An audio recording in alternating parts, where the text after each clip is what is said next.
Good afternoon, Excellencies and ladies and gentlemen. I'm very pleased to be here. The good news for me is that I don't have to read my speech, which is a good news maybe for you too. I said to Thierry, maybe let's go immediately into the topic and not waste too much time. My first comment would be, I'm here as a central banker, and sometimes I wonder in the last months, why did they invite me as a central banker? A bureaucrat, a technocrat with a very well-defined mission. When I signed my contract joining the ECB 6 months ago, the contract for me is very clear. What is our mission? It is true that the sort of request we had from different circles, or to do things or not to do things, or to go in fields which are not really in the field of our responsibility, has been very strong lately. And my first remark would be that very often weaknesses in the governance setting, economic governance, and especially in the European Union, cannot be compensated by pushing another institution with a very clearly defined mandate into things for which it was not supposed to do. You see? So that would be a little bit my first. Of course, we have to do what we are supposed to do. And of course, and the treaty says the price stability is a primary objective.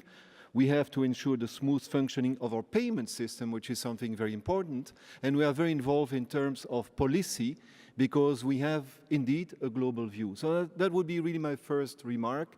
And it's sometimes difficult for the public to understand that we are there as an institution, I think, which is very well designed in terms of governance, but the weaknesses in the other parts of the economic governance cannot be compensated by putting pressure on another institution which the governance setting, I think, is very well defined. And this is a little bit the game that you have today.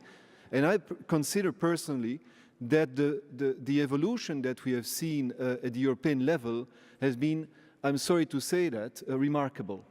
And of course, you will not believe me when I say that, because you have all the noise of the pressures of markets, the financial markets and all that, and I refer to President Fischer, what he was saying. But when you get rid about all the noise around that, you can see really in the last 6 months that a lot of things have been happening. It's not yet finished, the work, I fully agree. And it's still there are still a lot of question marks. But think a little bit about what is being achieved. Third point is what you said, Thierry, in the beginning. And I think it's very important. You say we live in a world with a high degree of division of labor, which means complexity. And I really see the world as a sort of ecosystem with many parts interacting.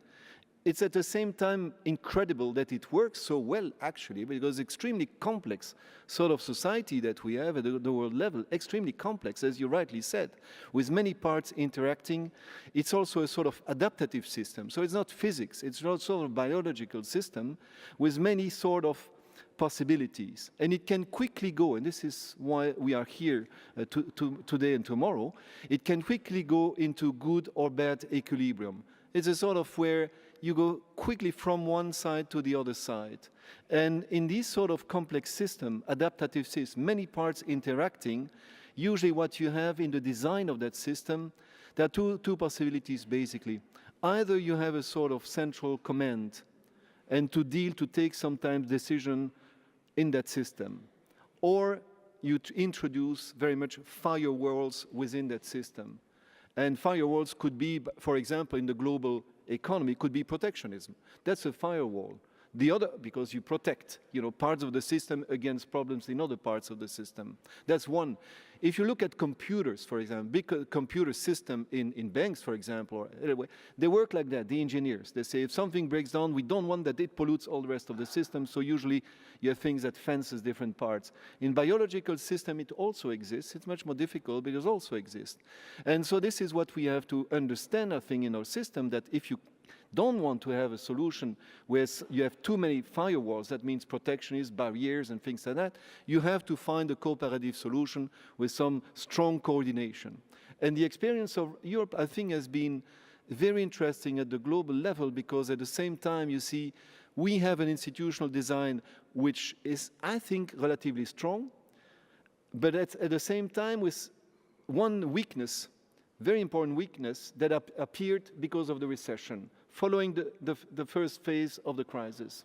And maybe, I don't know if you want me to continue, but I think that's the discussion now which start. If you want, I just go into that. So, you know that we have this monetary union. We have, of course, one single currency. You may have different conditions in the union. When the treaty was designed, there was a very important principle, is that the different countries had to be cautious in case there would be an idiosyncratic shock or a shock in a given region, in a given country. The countries would lose, of course, the monetary policy instrument as a way, to manage the situation, the unfortunate situation. So they had to be very careful in their fiscal policy. So that was the Stability and Growth Pact. We said, when you enter, you have to commit to that, and it's for yourself. It's not only for the whole sake of the union, but it's for yourself. And that was the idea. Now it appears, because we had one big recession, that system was too fragile. And this is what just is going on, is to reinforce the fiscal discipline so that the countries would have a tool, a national tool, to deal with the situation. What also appeared here is that when one country, and this is, I think, much stronger than we thought in the beginning of the monetary union, is that when one country, even a small country, as you know, gets into a very difficult situation because essentially it mismanaged its own economy. When one country goes into a difficult situation, it has big externalities, negative externalities on the whole union. So the other countries realize that it's also self-interest that the other countries do what they have to do, because if they mismanage, there will be consequences on the others. Next remark is in fiscal policy, in public finances. So the Stability and Growth Pact didn't work. It started with large countries saying, well, we do our things later, we don't need that. So you remember all the history of that. We want to strengthen that. I think important decisions have been taken yesterday and are continue to be discussed this morning. I don't know what's the end. And you have Herman, I think Van Rompuy is coming tomorrow, so he will explain. I hope he comes. But when you think a little bit about the whole story, you see a situation where a number of countries in advanced economies, it's not the case in many what we call emerging markets. I don't like the term, by the way. But the number, yeah. Comment on dit en français? Emerging markets. En français, emerging markets, yeah. But even in French, I don't like it.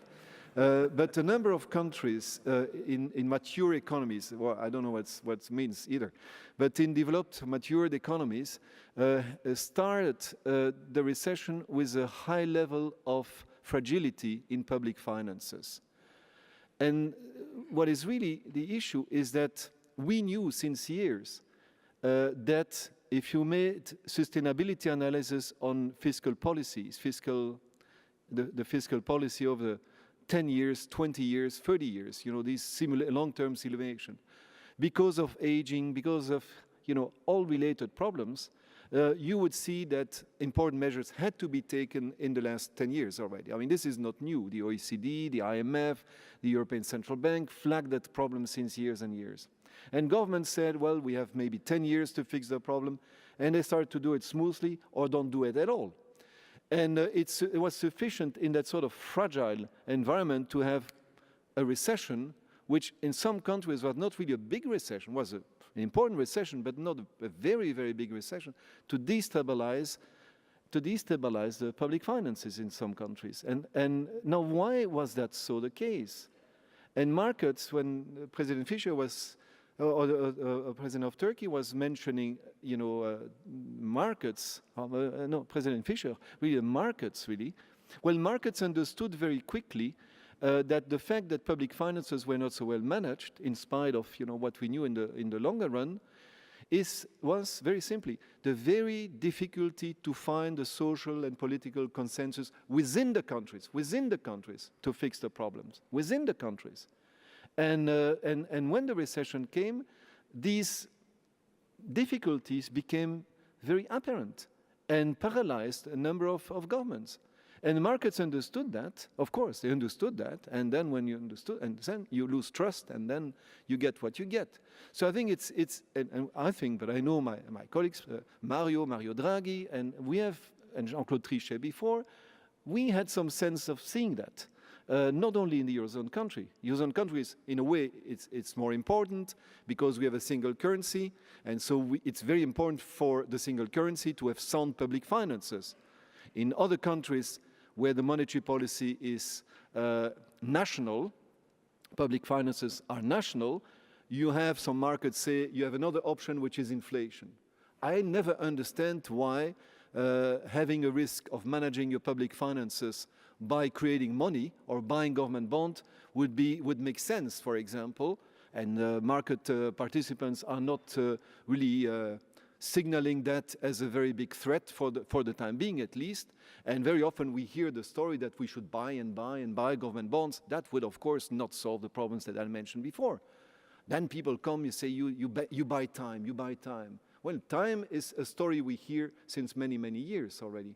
So, of course, we are very aware of the situation. We have our mandate, and we